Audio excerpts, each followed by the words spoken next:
Good afternoon. This is Fred Hadley reporting for the Village Century, and we are behind Wolverton C, where contractors for Janetto and Sons are busy working on the long anticipated and much needed repair to the back of Wolverton C.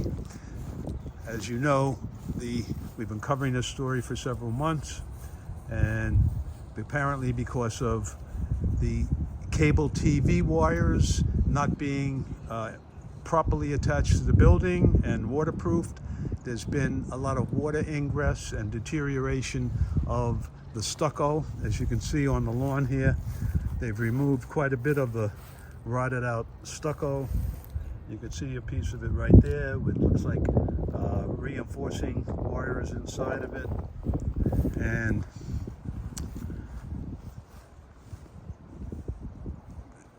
this is the famous big gape in the side of the rear of Wolverton C, and it was covered a couple of months ago with plywood while the board of Wolverton figured out what they were going to do. Apparently, what they've decided to do is to have Janetto and Sons make the repair. This is one of, I believe, 4 outstanding claims that Comcast has acknowledged. And once the repair is completed, I guess the plan is to forward the bill over to Comcast to get reimbursed. So, as you know, the waterproofing of these cable wires and channels and entry points has been a big sticking point in whether or not we should approve the contract.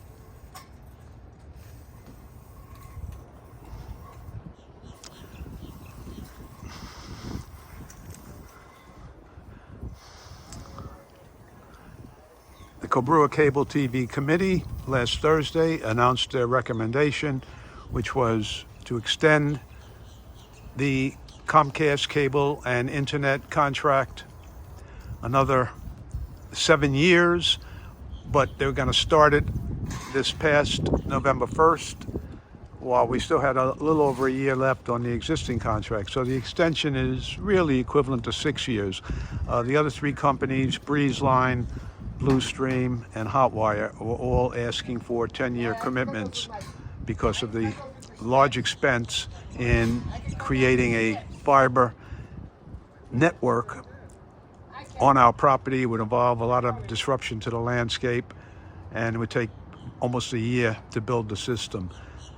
But instead, we are staying with Comcast because we have got absolutely the greatest deal in the country, if not the world, where it's over 200 channels of cable, including 8 HBOs, HBO Max, Peacock, Music Choice, voice remote, 2 DVRs, and high-speed internet up to 300 meg, although I'm getting regularly between 400 and 500 in my unit, and all of that for around $60 to $65 a month, depending on your apartment and association.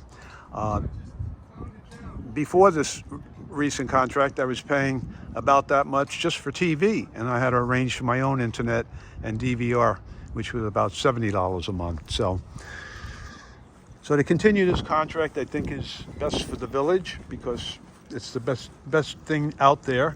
And as long as these repairs are made and the building's taken care of, which we now have in the contract, very good language that says that they will examine, inspect, and repair as necessary all of these outstanding issues.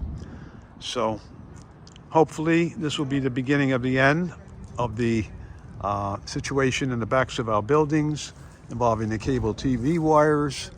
Obviously it doesn't affect every location. Over here it seems like that the channel did not create any problems for the building.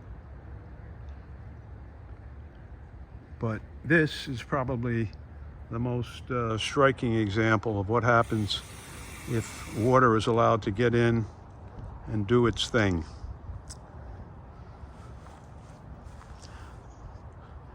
So there you have it. This is Fred Hadley reporting behind Wolverton C, and where they started the long anticipated repair to the big gaping hole in the back of the building. Thank you very much for watching.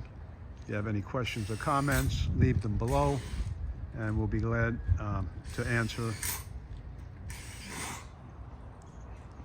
on a timely manner. Thank you.